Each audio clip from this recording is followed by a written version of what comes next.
سیدنا عمر رضی اللہ تعالی عنہ کی 10 سال کی یہ خلافت، یہ صبح کی نماز پڑھانے والا یہ بہادر یہ نماز پڑھا رہا تھا.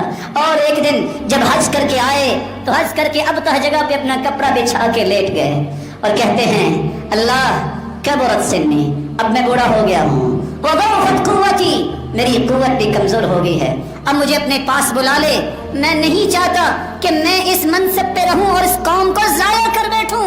غیر مضیع ولا مفرط، میں کہیں اپنی رعایا کو ضائع نہ کر بیٹھوں. اس لفظ کو سنیے، آج لمحہ فکریہ ہے دنیا کے لیے. جو کسی بھی چھوٹی یا بڑی کرسی پہ بیٹھتا ہے اس کو یہ لفظ یاد رہنے چاہیے. وہ کیا کہہ رہے ہیں؟ کہیں مجھ سے رعایا ضائع نہ ہو جائے، میں ان کے ساتھ کوئی زیادتی نہ کر بیٹھوں کہ ان کے حقوق نہ پورے کر سکوں. اللہ مجھے اپنے پاس بلا لے. دعا کیا کرتے تھے اللہم ارزقنی شہادتا فی بلدی فی سبیلی، اللہ مجھے اپنے راستے میں شہادت نصیب کرنا. واجعل موتی فی بلد رسولک، اللہ یہ شہادت بھی مجھے مدینے میں دینا. بیٹی ایک دن پوچھتی ہے حفصہ رضی اللہ تعالی عنہا، ابا جان ایک بات تو بتائیے، مدینے میں بھی آپ کی حکومت، آپ تو کہاں تک اپنی حکومت لے گئے، آپ کہہ رہے شہید آپ مدینے میں ہوں گے، ایسا کیسا ہوگا؟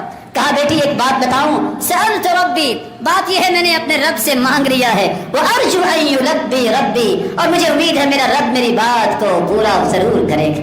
اور وہی کچھ ہوا. جب صبح کی نماز پڑھا رہے تھے مغیرہ بن شعبہ کا غلام جو اس وقت سیدنا عمر رضی اللہ تعالی عنہ پہ ابو لؤلؤ المجوسی، یہ مجوسی اس وقت حملہ کرتا ہے، خنجر کے وار کرتا ہے.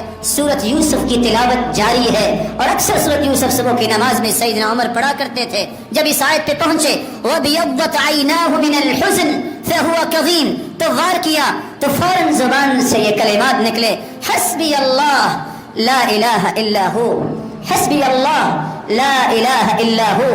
ابھی سیدنا عمر گرے تو صف اول میں عالمی منڈی کے صف اول کے تاجر، جو صف اول کے نمازی عبد الرحمن ابن عوف پیچھے کھڑے تھے، آگے بڑھ کے نماز مکمل کروائی.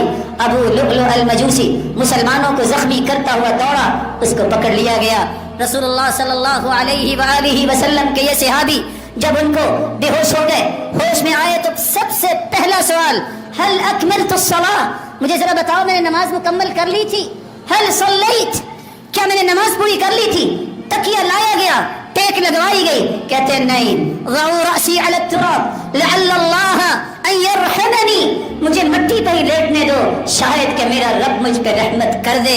یہ وہ ہستی تھی اس وقت مسکرا کے آسمان کی طرف دیکھ کے کہتی ہے یا من لا یزول ملکو، یا من لا یزول ملکو ارحم من زال ملکو، اے وہ ہستی جس کی بادشاہت کبھی ختم نہیں ہوگی، آج وہ تم سے سوال کر رہا ہے کہ جس کی خلافت آج ختم ہو رہی ہے اس پہ رحم فرما دینا.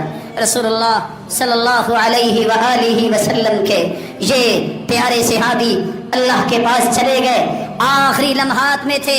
ایک شخص دوڑتا ہوا آیا پتا کرنے کے سیدنا عمر رضی اللہ تعالی عنہ اللہ کے پاس جا رہے ہیں. اس حیرانگی میں اس غم میں آیا، سیدنا عمر رضی اللہ تعالی عنہ کی تعریف کی، کہا کہ اسلام میں آپ نے بہت حصہ ڈالا اس کی عظمت میں، آپ تو اللہ کے رسول کے صحابی ہیں. تو سیدنا عمر رونے لگ گئے، کہا سنو لا لی ولا علی، مجھے میرا رب اگر کچھ لے بھی نہ اور دے بھی نہ برابر بھی چھوڑ دے تو میں اس پہ بھی راضی ہوں. وہ جب پتا کر کے جانے لگا اس کی چادر ٹخنوں سے نیچے تھی. کہتے ہیں ردوا علی الغلام، اس بھائی کو واپس بلاؤ. واپس بلایا گیا. کہتے ہیں ارفع ازارک، او بھائی یہ چادر ٹخنوں سے اٹھا لو، فإنه أبقى لثوبك وأتقى لربك، اس چادر کو اٹھا لو ٹخنوں سے، تیرے کپڑے کی پاکیزگی بھی اس میں ہے اور تیرے کپڑے کی پاکیزگی کے ساتھ ساتھ اتقى لربك، تیرے متقی ہونے کی بھی نشانی ہے. موت و حیات کی کشمکش میں بھی خیر خواہی اور نیکی کا پیغام نہیں چھوڑا. اللہ ذوالجلال اس ہستیوں کا ساتھ ہمیں بھی نصیب فرمائے اور اس ہستی کے اس نظام کو، عدل و انصاف کے نظام کو قائم کرنے کے لیے اپنا اپنا حق ادا کرنے کی توفیق عطا فرمائے.